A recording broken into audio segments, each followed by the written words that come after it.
নমস্কাৰ বন্ধুসকল, স্বাগতম জনাইছোঁ খোজ দা ৱে এ পজিটিভ থিংকিঙলৈ।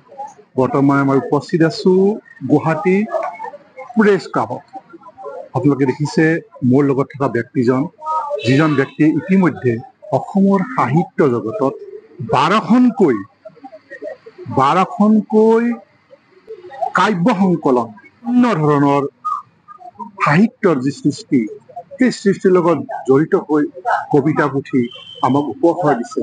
তেনেকুৱা এই স্বনামধন্য ব্যক্তি যোগেশ দাসৰ কবিতা সংকলন পানীপিয়া পক্ষীৰ বাসনা ইতিমধ্যে ইয়াত উন্মোচন হৈ গৈছে। অসমৰ বিশিষ্ট ব্যক্তিসকল আহিছিলে এই উন্মোচনী সভাত। এই পানীপিয়া বাসনাৰ যি বাসনা, ইয়াৰ মাজতনো কি আছে আমি তেখেতৰ মুখেৰে জানিব বিচাৰিম। ছাৰ, এই যে কবিতা পুথি পানীপিয়া পক্ষীৰ বাসনা, ইতিমধ্যে আপুনি 12খনকৈ ধৰণৰ সাহিত্যৰ লগত আপুনি উপহাৰ দিছে। এই যে পানীপিয়া পক্ষীৰ বাসনা, ইয়াৰ ভিতৰত কি আছে, পাঠকে কি বিচাৰি পাব? পানীপিয়া পক্ষীৰ বাসনা মোৰ বিভিন্ন সময়ৰ বিভিন্ন চিন্তাৰ ফচল। মই অন্তৰেৰে বিশ্বাস কৰোঁ সকলো লেখকৰে সামাজিক দায়বদ্ধতা আছে, আৰু সাহিত্যই অন্ততঃ সমাজ আৰু মানুহৰ কথা ক'ব লাগিব। সেয়ে মোৰ প্ৰায়বোৰ ৰচনাত বা মোৰ এই কাব্য সংকলনৰ যিখিনি সন্নিৱিষ্ট যিখিনি কবিতা, সেইখিনিৰো সেই সামাজিক দায়বদ্ধতা মই পালন কৰাৰ কাৰণে চেষ্টা কৰিছোঁ, আৰু পাঠকে নিশ্চয় ইয়াত নিজক বিচাৰি পাব। আমি প্ৰতিনিয়ত দেখা বিভিন্ন প্ৰাত্যহিক ঘটনা, পৰিঘটনা, এইবোৰৰ ওপৰত বিশেষভাৱে মই আলোকপাত কৰিছোঁ। আৰু যি চিৰন্তন সত্য জগতত, সেই চিৰন্তন সত্য যাতে প্ৰতিষ্ঠিত হয় আৰু সমাজখন যাতে এখন সুস্থ সবল সমাজ হিচাপে ভৱিষ্যতৰ প্ৰজন্মই উপহাৰ পাব পাৰে, তাৰ বাবে আমি যে অহোপুৰুষাৰ্থ কৰিব লাগে, সেই কথাকে মই ইয়াৰ জৰিয়তে চেষ্টা কৰিছোঁ।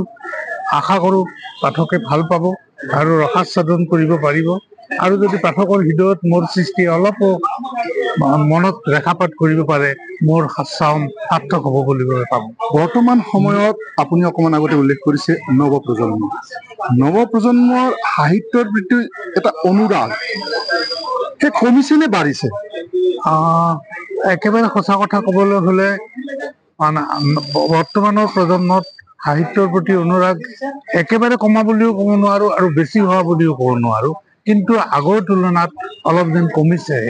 বিশেষকৈ অসমীয়া সাহিত্যৰ চৰ্চা কৰা বা অসমীয়া কিতাপ কাগজ পঢ়া মানুহৰ সংখ্যা অতি দ্ৰুতগতিত কমি যাব ধৰিছে।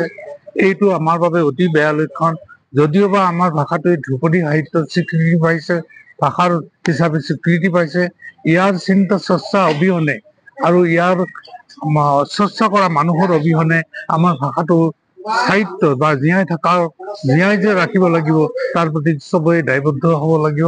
আটাইৰে কৰ্তব্য আছে। বিশেষকৈ নতুন প্ৰজন্মৰ ছাত্ৰ ছাত্ৰীসকলে লাগিলে তেওঁলোকে ইংৰাজী মাধ্যমতেই পঢ়ক, কিন্তু অসমীয়া সাহিত্যৰ লগত যাতে চিনাকি হয় আৰু চিন্তা চৰ্চা কৰে। সাহিত্যৰ অসমীয়া নতুন নতুন কিতাপ পঢ়ক। অসমীয়া সাহিত্য ইমান সমৃদ্ধ যে অসমীয়া সাহিত্যৰ যিখিনি জ্ঞান, সেই জ্ঞান লৈ বিশ্বৰ আন মানুহৰ লগত সমানে প্ৰতিযোগিতাত ফেৰ মাৰিব পাৰিব।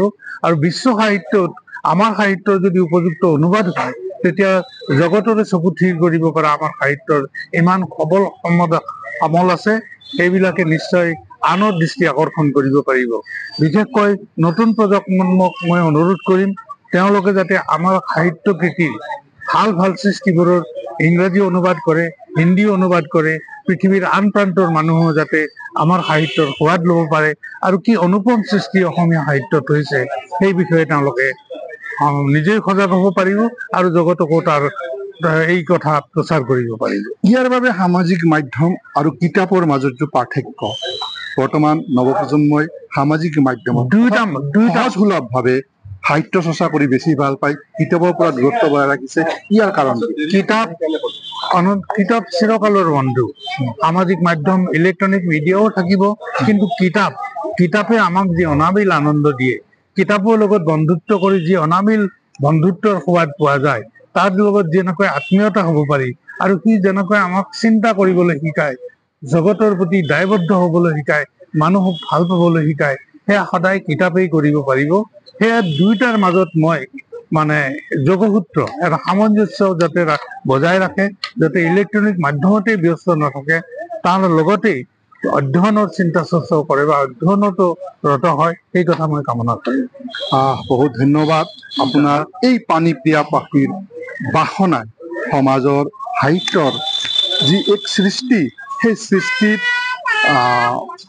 এক মাইলৰ খুঁটি ৰূপে আমাৰ পাঠক সমাজত সমাদৃত হওক, আমাৰ ভাষাৰ স্বকীয়তাক বজাই ৰখাত এই আপোনাৰ কবিতা সংকলনে পথ প্ৰদৰ্শক তাৰে কামনাৰে ধন্যবাদ, বহুত ধন্যবাদ, ধন্যবাদ।